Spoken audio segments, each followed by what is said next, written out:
decades, certain important bands have shaped our culture with their music, their lyrics, their hairstyles, and yes, sometimes even their trousers. Brilliant bands such as the Beatles, the Rolling Stones, Bananarama, they've all had a huge influence on popular culture and popular music. But what about unpopular music?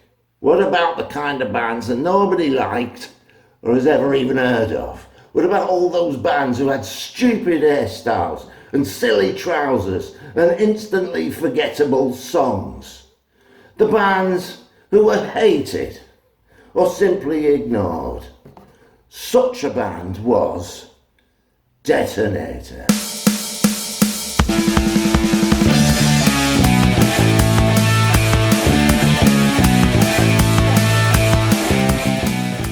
Bands come and bands go, but today we're going to look at a band that had gone before it even came. They were called DETONATOR. And we don't care!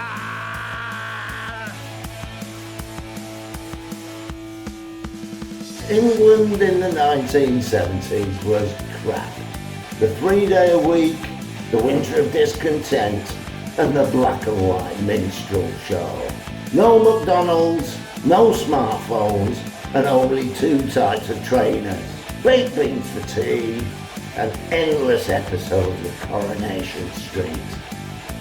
Because it was so crap, most young people felt excluded and alienated. I feel excluded. And I feel alienated. Kids were on the scrappy as soon as they left school. Sometimes before they left school. Some kids didn't even bother going to school. Most kids were angry and disillusioned and saw only a bleak future waiting for them. Or no future at all. Well, I was their careers advisor at school. I looked at their exam results, matched them with what they said they enjoyed, and then thought about the proper advice to give them. And that was that they should sign straight on the dole. Out of this era of shite came the punk rock music explosion.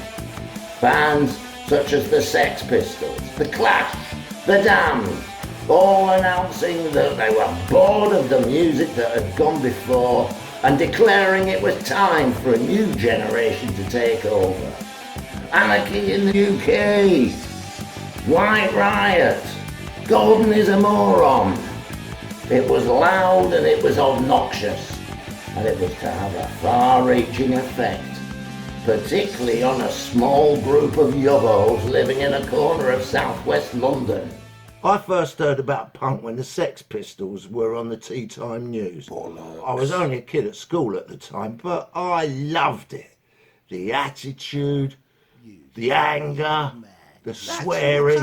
I just loved it, especially the swearing.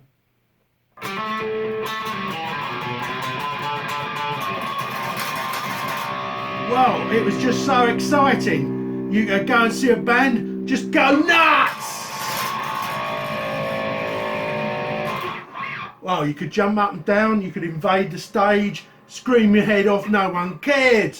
You know, people would throw their drinks in the air, soak everyone. Actually, I didn't like that part. No one touches my pints. There was this kid at school called Glenn, and he was into all the punk bands and everything. So one time, round about 1978, we decided to go down to Battersea Arts Centre and see what all the fuss was about. And it was brilliant. There was all these punks hanging around outside with multicoloured hair and bondage trousers and pierced ears with safety pins through their ears and 6-inch nails, girls with bother boots. Although thinking back, how they got the girls with bother boots to go through their pierced ears, I don't know. But anyway, it was brilliant. There was literally a trail of blood down the pavement, through the foyer and up the stairs. The toilets were overflowing and the crowd was mean and angry. It was terrifying and horrible. I loved it. And that's when me and Glenn decided we should form our own punk band. Well, me and Paul, we've been doing music for a while. Originally we were going to do a prog band, but, well, neither of us could play our instruments properly. So it's easier just to do punk. Actually, with punk, it's an advantage if you can't play your instruments properly.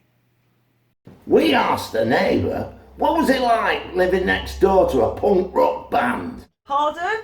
I said, what's it like living next to a punk rock band? Oh, I used to hear them through the wall. It was dreadful. They'd spend their entire time tuning up, and then someone would break a string and then they'd start all over again. To tell you the truth, I don't remember them even playing a whole song. And with all that swearing, it was absolutely awful. I was their music teacher, so obviously I encouraged them. I showed them some chords on the guitar and some bass lines. I even introduced them to the harpsichord. But nothing worked. They were awful. There was one time I suggested that they should try playing something nice, like reggae, something with a tune, you know, man. Something you could whistle, like that lovely song, Red, Red Wine, da da da da da. Can't remember the words, but they were crap. Well, I didn't mind playing punk rock too much, but the only problem was, with all the pogo dancing and everything, you really had to watch out because someone might spill your pints. No one touches my pints.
guitar, don't wanna read a book, and all the neighbours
So Tony's mum mentioned that there was this kid called Ginger who delivered her milk, and she said he was a drummer.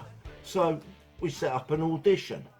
He was only 14, but he was brilliant. And when we found out he had his own drums, well, that was a right result, because all the other drummers we tried only had biscuit tins, and we had our own biscuit tins. So he was in the band straight away. Well, the only problem with having Ginger as our drummer was that he never wanted to do gigs late at night because he had to get up for his milk round in the morning. But he was a good drummer, loved hitting things. But it wasn't till Glenn joined that we became a proper punk rock band. So what was so special about Glenn? I think it was his general attitude. Well, that and the spitting. He used to spit a lot. Well, he already looked like a punk, you see. He had spiky hair, had ripped up clothes, you know. I mean, I'm not sure he wanted to look like a punk, he just did.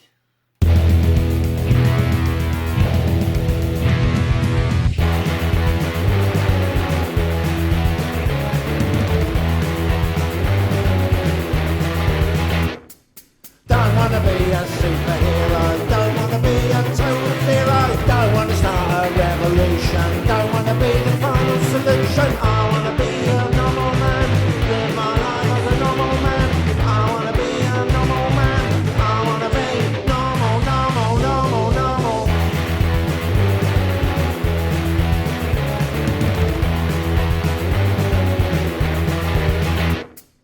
Don't wanna be a big tycoon, don't wanna be a raving loon, crazy or dead like Howard Hughes. Don't wanna be the headline news. I wanna be a normal man, live my life as a normal man. I wanna be a normal man, I wanna be normal, normal, normal, normal.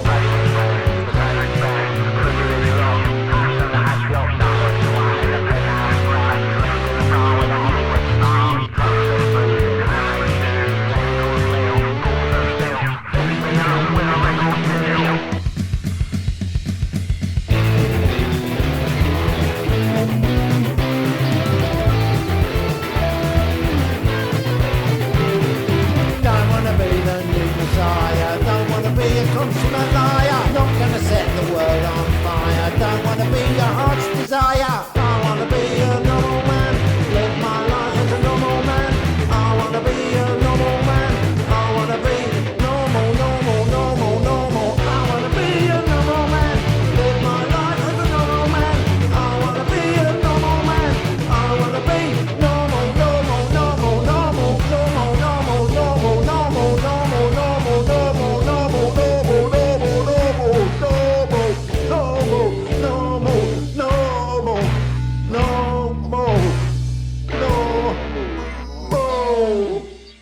Glenn was a brilliant songwriter. His lyrics were great, incisive, critical and very sweary. I like the swearing. He'd pretty much have a swear word in the very first line of the song. Sometimes it was the very first word of the song.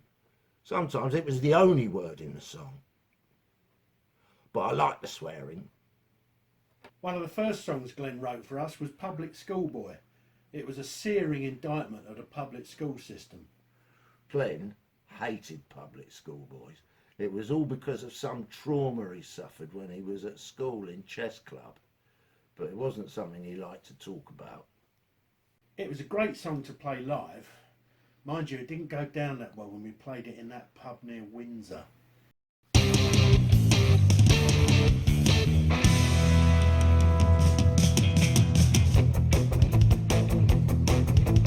We're just a lavatory pit on which you pass and sit. Upon us you pour your shit. Do you care? Not a bit about our lives. Do you care? Look at us, you wouldn't dare. On the street you wouldn't fare. Your precious face begins to tear. Public school boy, public school boy, rich fool boy, strict rules boy.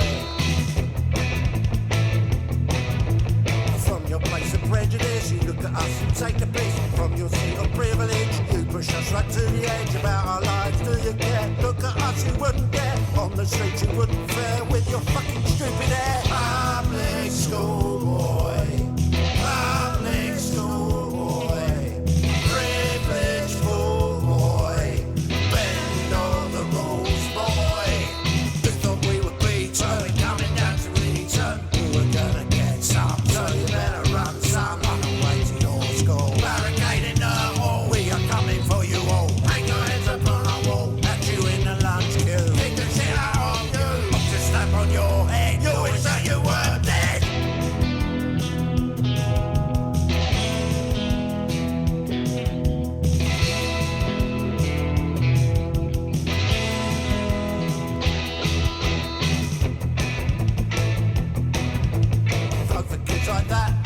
say I break for power, straight into the ministry from the ivory tower, from rolling fields of green where there's one rule every hour, walking to the government and corridors of power. Public school boy, public school boy, privileged fool boy, you broke all the rules boy. Public school boy, public school boy, privileged fool boy, you broke all the rules boy. Good night, boys. Basically, Glenn just liked to single out a certain kind of person and then just call them names. We all did, actually. I remember there was one song we did all about football referees. It was called You're a Bastard Referee. It was a good song. What was life like being in a punk rock band? Well, it was brilliant. We'd go out drinking, nicking stuff, we'd bunk the tube. There'd always be some kind of incident, like maybe getting in a fight, you'd get stopped by the police, and by the time you got home, Glenn had written a song about it. We were always getting stopped by the police. It was probably because of all the bunking on the tubes, or the thieving, or the spitting. Glenn used to do a lot of spitting. Coppers don't like it when it lands on their boots.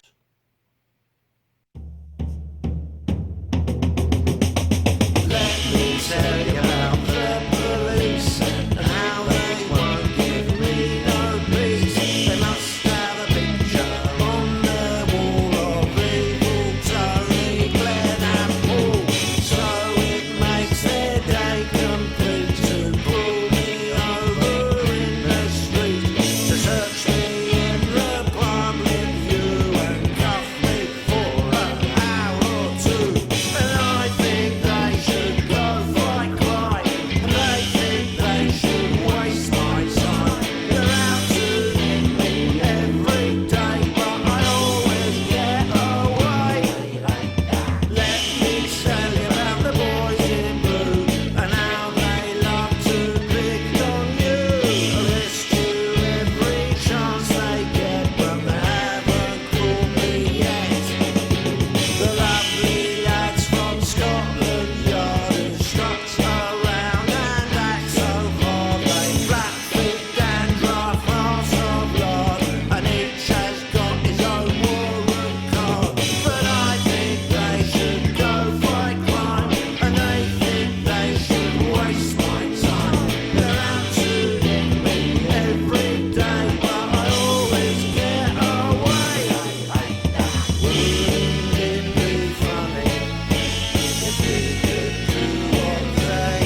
while, we realised we probably needed a manager to get us some gigs.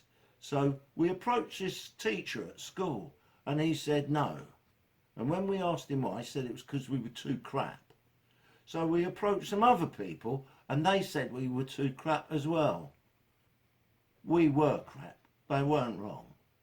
Eventually, we attracted the interest of this bloke called Harvey Showbiz. Well, that wasn't his real name. His real name was Cedric. He just didn't want people calling him that. Punks don't like people called Cedric. When he said he wanted to represent the band, I thought he meant he was going to do a painting of us. But eventually he explained what he meant and we agreed to let him be the manager. I was thinking, what a mug! So Harvey, how did you discover the band? I was running a shop in the King's Road at the time. It was called Spunk. We sold stuff like rubber incontinence trousers and hats with spikes on the inside. Most popular with these t-shirts made of toilet paper. They were great. The kids loved them. It started raining, of course. They weren't much cop when it was raining. Anyway, I first noticed the boys at a gig in a pub called the Golden Bucket in Fulham Broadway. They really looked the part, all spiky hair and ripped up clothes, etc. But the music was bad. It was so bad the audience invaded the stage to force them to stop playing. Audiences hated us. But that wasn't a big problem because at most of our gigs there was no audience. The next time I remember seeing them was at a pub in Hammersmith called the Green Spittoon. There was no one in the audience except one man and a small Jack Russell dog. The man obviously hated the music, but he didn't actually walk out. Actually, he was too drunk to walk out. In fact, he was too drunk to even stand up with the dog. The dog loved it. So what attracted you to the band? I convinced myself they had a certain something, a certain magic, a certain energy. Of course, later I realised I'd simply been very drunk, and they were actually awful. Really awful. So why did you decide to manage them? I'm not sure. I think I was fascinated by the singer Glenn. Fascinated and a little horrified. It reminded me of a young Lord Byron. I remember the first time I tried to talk to him. He wouldn't stop growling at me, and spitting, of course. So much spitting. I had to put a newspaper down on the floor, and to my utter surprise, the boy started reading it. 10 minutes later, he'd written a song all about newspapers. He had a fierce intellect and a wonderful turn of phrase, you know, like a modern Voltaire or Molière. It was very impressive. Until you heard him singing. Glenn didn't like the newspapers. Rupert Murdoch, Page 3 and all that. Glenn had such a wonderful way with words, like a modern Oscar Wilde. In the song Daily Girl, he says, "We can see her points of view." You might be thinking he means we can understand what she thinks. But no, he means her tits. What the people?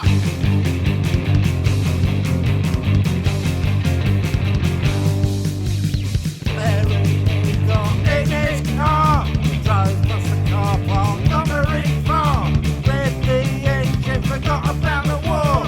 Vroom, vroom, bang, he was no more. But looking at faces, just so pretty, we can forget about the news. Looking at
It was around about this time I booked the boys on the tour of the famous pub rock circuit. Obviously, we couldn't go too far out of London because Ginger had to be back home by 11. He had his milk round to think of. So we spoke to Ronnie, the band's roadie. Well, I drove the van like it was smart, going to all the venues, helping them set up the equipment, like watching them play and everything. But after the gigs, it was crap. Everything was covered in gob. I had to use a jet wash to hose down all the equipment, and then I'd have to hose down the band, and then I'd have to hose down myself. It took bloody hours. Plus, the boys would usually drink too much and then puke up all over the back of my van. Not Glenn, though. He was different class. In fact, I once saw him fall right down a staircase with his pint in his hand, and he didn't even spill a single drop. He really knew how to hold his drink, that lad. Although afterwards, he's have to piss up almost every wall we passed on the way home. Great drinker, weak bladder. 3,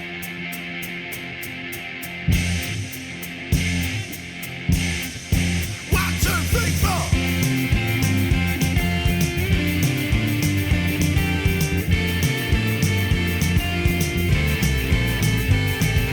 No one taught him how to fight. He'd get bundled every night. 'Cause he was quite shit at sport. He was always being caught. In the class he didn't shine. Getting bullied all the time. He's no hero, you might think, until you saw him with a drink. Didn't take no drugs, didn't eat much grub. You would see him at his best if you saw him in the pub. Didn't shut up girls, he would just give up. But he could drink 9 pints each night and never once throw up. He's only happy when he's drinking. He doesn't like to do much thinking. He doesn't care if he gets stinking. But don't try to match his pace. He'll be standing when you're off your face. Boys like him get overlooked. If they take drugs, they might get hooked. But he knew where his strength did lie. 9 pints are special every night. Boys like him go off half-cocked.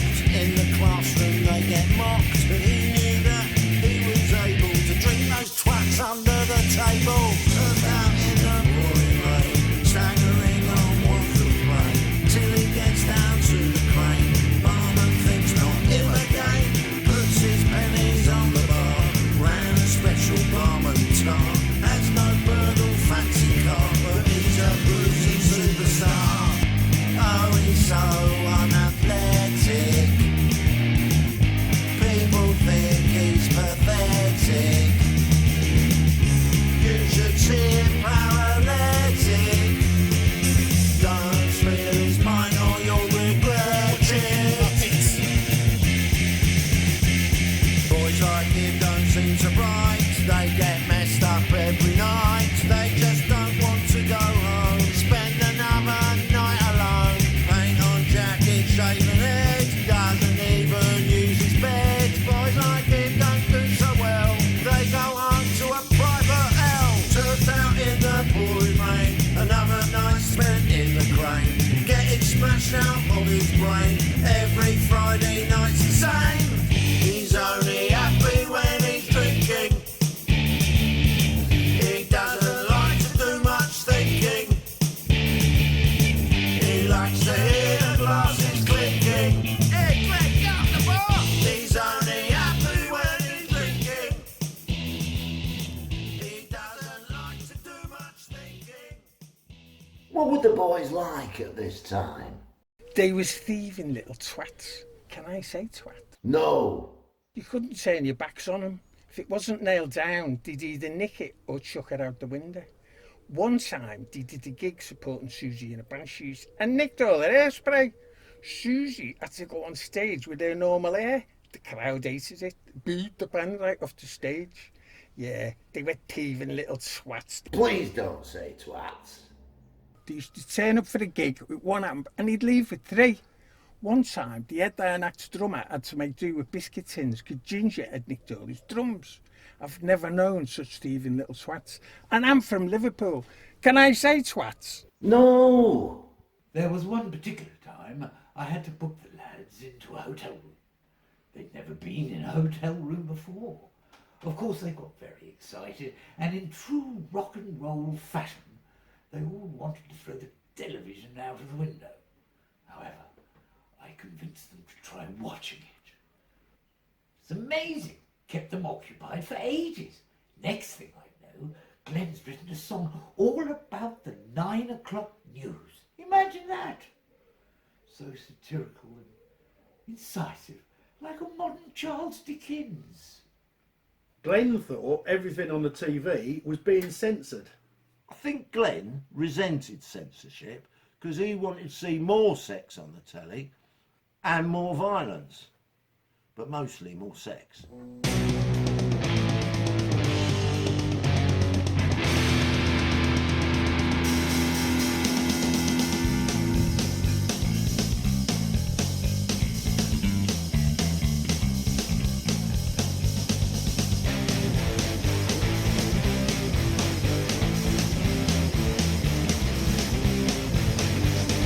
Turn on my television, watch only what they give permission to me. Watch on the square box, never show any cunts or cons. Rate our films with an X certificate, and if it's too rude, they just won't show it. Blanket covered pseudo-sex, never show what happens next. Censor, cut it out. Someone's brains blown out. Censor, turn it off. Don't show them having it off.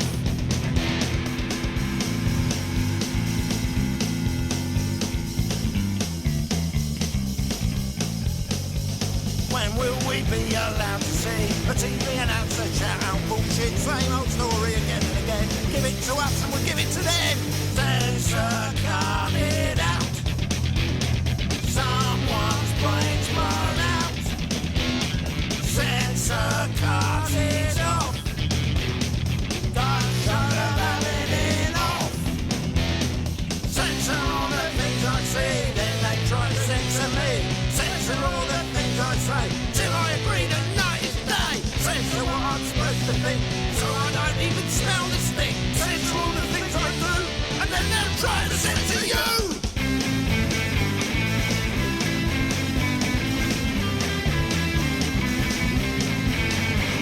We hear the news, but we never really hear the truth. Stop us seeing all the violence, but they see it every day in Northern Ireland. Censor, cut it out. Hey, hey, hey. Someone's got to spill out. Hey, hey, hey. Censor, turn it off. Hey, hey, hey. Someone's bullet shot off. Hey, hey, hey.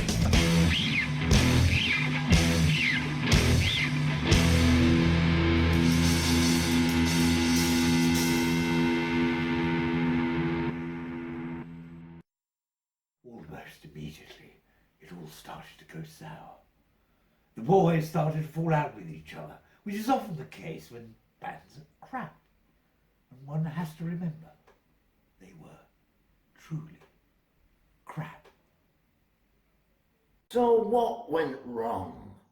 Well, me and Paul started to learn how to play our instruments properly, so we wanted to play songs with more than 3 chords and explore other forms of music like ska, reggae, R&B, not disco obviously.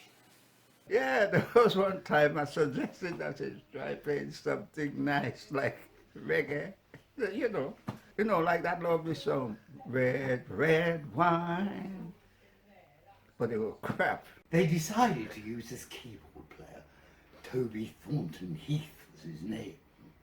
He had all the latest synthesizers and everything. He even knew how to plug them in. Lovely boy, but he wasn't very punk, if you know what I mean. Glenn didn't see eye to eye with Toby right from the start. He used to stick chewing gum in the sockets in the back of his synthesizers. Took Toby hours to work out why they wouldn't work. If Toby got too flash, Glenn would throw one of Ginger's drumsticks at him. We got through a lot of drumsticks. Mind you, that didn't matter because Ginger went backstage at Hammersmith Odeon and nicked a load off Roxy Music. Eventually they came to a kind of compromise. Toby agreed to paint all the keys on his keyboard black. Glenn said it looked more punk. It did look more punk. Made it almost impossible to play though. After the first gig they did with the new keyboard player, Glenn got so pissed off with him, he turned nasty on the way home. We had to kick him out the van. Middle of the night on Putney Bridge, in the pissing rain. He was spitting with rage. Well, I assume it was rage. Typical Glenn. Despite the soaking, by the time he'd got home, he'd written a great new song. It was called You'll never get a 220 from a Putney bus stop.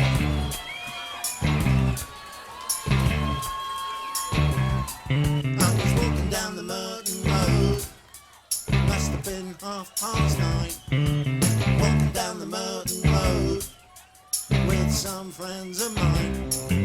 Police car stops and breaks our stride, pulls us over to the side. Two big coppers acting snide, ask us if we wanna take a ride. We were walking down the Merton Road, Friday in the rain. Walking down the Merton Road, last orders at the crane. We decide to catch a train down to Putney Bridge again. Throw some money down the drain, get some shelter from the rain. You never get a 220 from a Putney bus stop. You never get a 220 from a Putney bus stop. You never see a bus in Putney late at night. Late at night. I was walking down the Richmond Road, gonna hit some tunes. Walking down the Richmond Road, VIPs at the Half Moon. The band played all my favourite songs, and the crowd all sang along. Then I realised something's wrong. The walk back home is far too long. Because you never get a 220 from a Putney bus stop. You never get a 220 from a Putney bus stop. You never see a bus in Putney late at night. Late at night. And I just wanna make it home. Sick of walking on my own. Why does it always seem to rain when I've missed the last train? A taxi costs far too much cash when you've been out on the lash. A nice night out, that's what I thought. But now I'm fucked by London transport. You never get a 220 from a Putney bus stop. You never get a 220 from a Putney bus stop. You never see a bus in Putney late at night. Late at night. You never get a 220 from a Putney bus stop. You never get a 220 from a Putney bus stop. You never see a bus in Putney late at night. Late at night.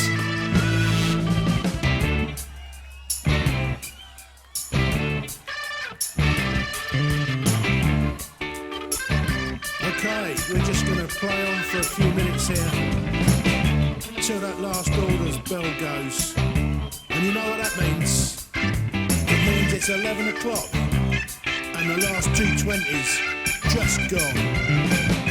You'll all be walking home tonight. We are Detonator, good night. After we did the 220 bus song, Glenn said, what with the keyboards and everything, we sounded like fucking mods. He didn't like mods. They made him spit, even more than usual. But he especially didn't like those shirts that Toby used to wear. They had frilly cuffs that poked out of his sleeves. Glenn hated those cuffs. To be fair, I think we all did. They were proper poncy. Glenn said he would never play in a band with someone with lacy cuffs. He just wanted us to wear ripped up t-shirts with I Hate Genesis written on them. Sometimes, before a gig, Glenn would make sure all our clothes were properly ripped up by having a go at them with a razor blade. There was one gig we did where I had to do the whole set with only one trouser leg. There was another time when we played Chelsea Art College, he did Toby's clothes in so badly, he had to do the whole gig in his underwear. Actually, that seemed to go down quite well with the art school boys. And Toby didn't seem to mind much either. It was obvious by then the band were pulling in different directions. Apart from the frilly cuffs debate, Gingy really resented being out of pocket because of having to give up his milk round. Toby had been listening to a lot of modal jazz, and he'd fallen in love with the chord voicings that they used. He particularly liked the chord progression from John Coltrane's Giant Steps, and he suggested the band should use it. Glenn hated it. He said it made us all sound like twats. You can't say twats. Glenn said chord progressions were for gits and girls. He wanted us to do songs with only one chord. There was one he especially liked. He didn't know what it was called, but it was E minor 7 with an 11. Here, I'll show you.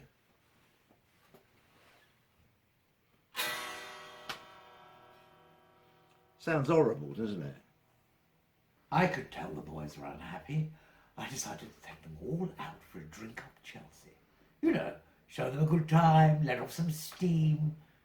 It didn't go well. Glenn tried to chat up with some girl, and she poured her Campari and soda all over him. Then, some Sloane Ranger spilled Tony's pint.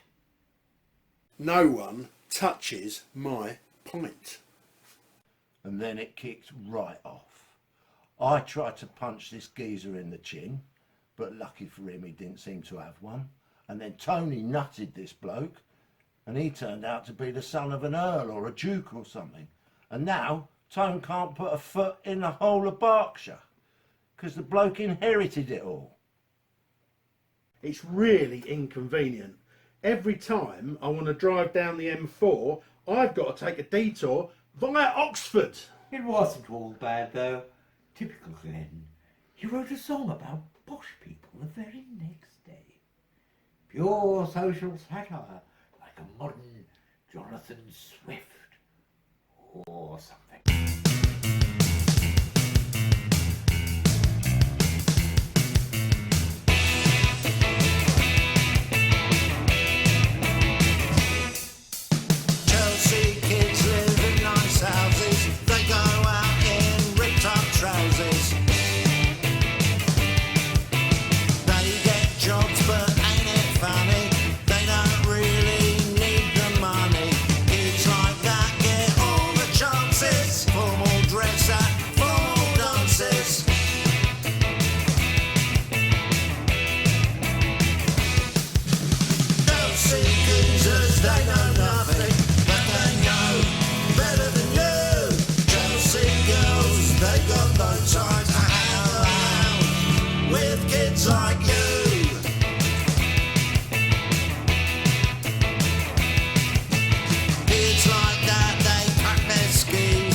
Schools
are, cruising in the latest car. Paul's got a perfect smile, drive down to the country park. Got a lovely girlfriend, acting shop in the West End. Life is easy when you're wealthy, country there will get you nosy. They don't need the Chelsea pubs, they got private dirty clubs where you don't have to hide your malice. You've got friends up in the palace, always wear the old school tie. Doesn't matter if you lie, season ticket for the bridge, keep the volley in the fridge.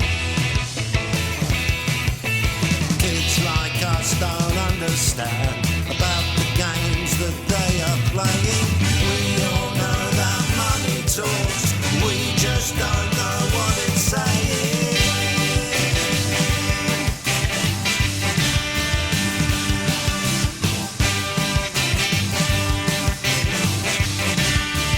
What it's saying.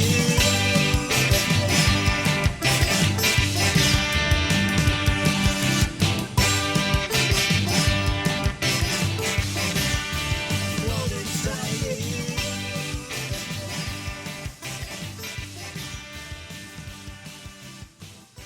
You should remember that everyone hated punks at this time. If you walked down the high street, you ran the risk of getting beaten up by teddy boys, skinheads, mods, even old ladies would have a go. Well, I used to carry a brick in my handbag, and every time I saw a punk, I'd whack 'em over the head with it, try to knock some sense into 'em. Bleeding arseholes, a lot of them. Things really started to deteriorate around then. We were rehearsing in this basement in this house owned by this character, Mr. Len, and there was something very dodgy about him. It was filthy, cold and damp. You lean your guitar up against the wall, the strings would go rusty. Now Mr. Len, he was a bit of a Bible basher, and he made us do a Bible reading after every practice session. Glenn didn't like that at all. He said he'd rather pray to Allah and read the Quran. Eventually, we had to stop rehearsing there. Well, the bloke kept offering ginger sweeties. Really, Mr. Len is something at the school. He'll let you play your music so that you think it was cool. Hop in the car where he keeps a bag of spares. Please and thank you, he's got lovely manners. You can trust him, he's quiet as a mouse. He's so kind, he'll take you to his house. And everybody nods and gives the bloke a wink, because he doesn't swear and he rarely takes a drink. He lives all on his own in a quiet suburban street, and he'll pick you up and take you for a treat. Everybody knows old leery Mr. Len. He will say that he wants to be your friend. Got no girlfriend, never took a wife. Quiet little bloke with a quiet little life. Even though he visits all the local churches, leery Mr. Len still has those little urges. Everybody nods and gives the bloke a wink, but no one says a word or tells you what they think. He drives his little car up and down the street, and he will pick you up and take you for a treat. Here Mr. Len, lurking on the corner, not very nice, but no one ever warned you. Lures all the boys to his dirty house and straight home. He's done bad things, but he can just forget them. A ping pong table and a little Bible. Don't say a word, or he'll have you up for libel. Everybody knew, or so they later claim, but no one said a word, not until the police came. They drove away his car and they took him from the street, so he can't pick you up no more and take you for that treat. It all came out in court,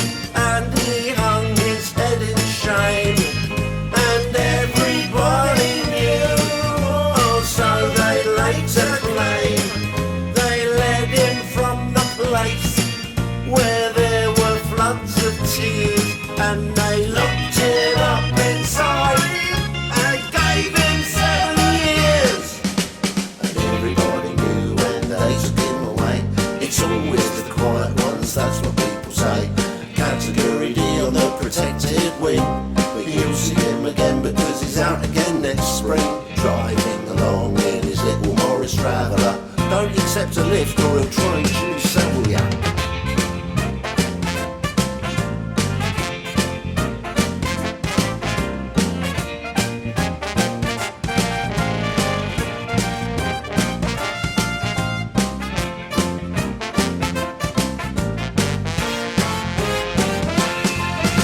When he come out of Wandsworth, you see him down the town.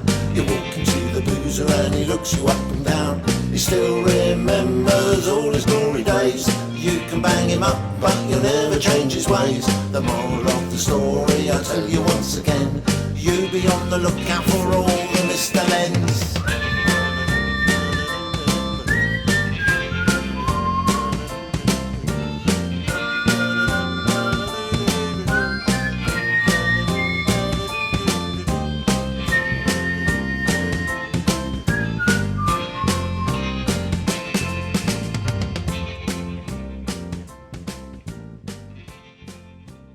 That turned out to be the last song that Detonator ever recorded. At the time, most people were entirely unaware that the band was splitting because they'd never heard of them, or they didn't care. But split they did. I asked the band members, where did it all go wrong? So eventually the strain of being the creative heart of the band started to take its toll on Glenn. He'd always liked to drink, but by this point he was also sniffing glue and taking barbiturates and speed and cocaine and heroin and magic mushrooms and codeine and opium and laudanum and absinthe and peyote and cocodamol and codeine and aspirin and paracetamol. He certainly liked his drugs.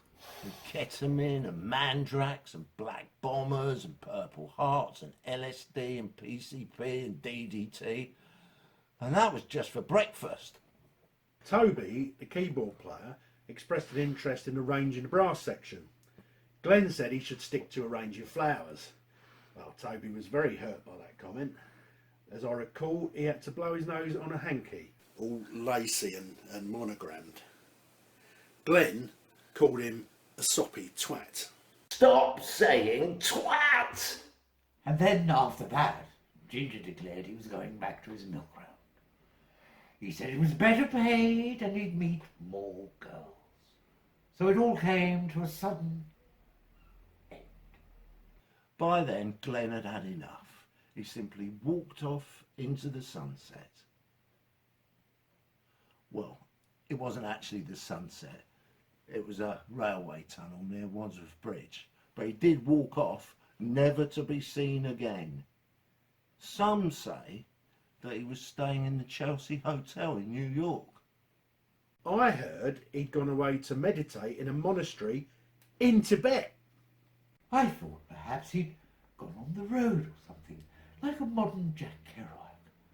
Well, I heard he was living in a shed around the back of the Park Tavern in Southfields. At that point, we just decided to knock it on the head. Simple as that. Toby went off to study at Queen's College, Cambridge. That seemed to suit him. They didn't mind the frilly cuffs there. Well, I took up brewing. A nice drop, that. Oh, Ginger went working full-time for Unigate Dairies, and Paul become a taxi driver. You'll never guess who I had in the back of my cab the other day. Only that Alan bloody Titchmarsh. And so the music fell silent. I've still got tinnitus to this day. But now we find ourselves asking the question, did this strange band of misfits leave any kind of legacy at all?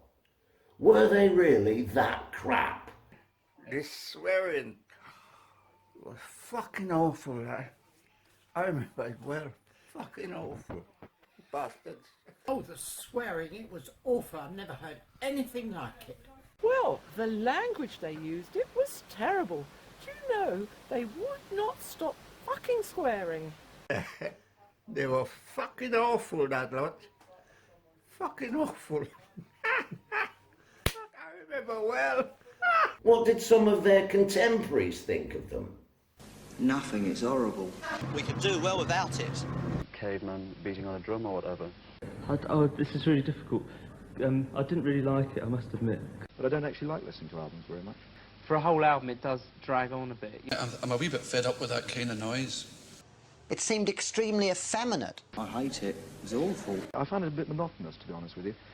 I was never really interested in the music. There's nothing wrong with it. I just don't like it.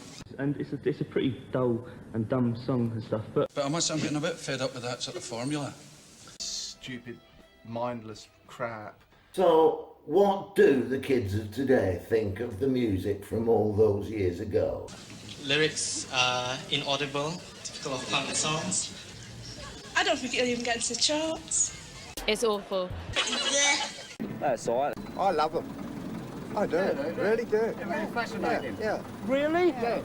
Listen to them jabber and everything else. Yeah. You get a good laugh out of some of them. Oh, not too bad. They don't worry me. Singing's not very good. Would you prefer to hear that song sung by somebody like, well, I don't know, Johnny Rotten or Jimmy Percy? If I had to cut out all of the music that I think is made by shitty people, I'd have to cut out probably 65% of my collection. Anyway, there you have it.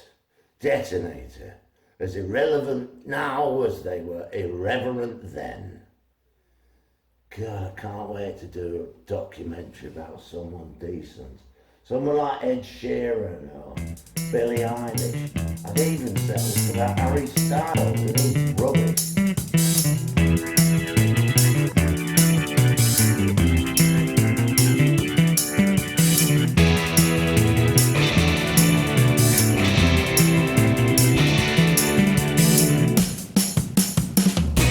School and closing the gate, going out early again.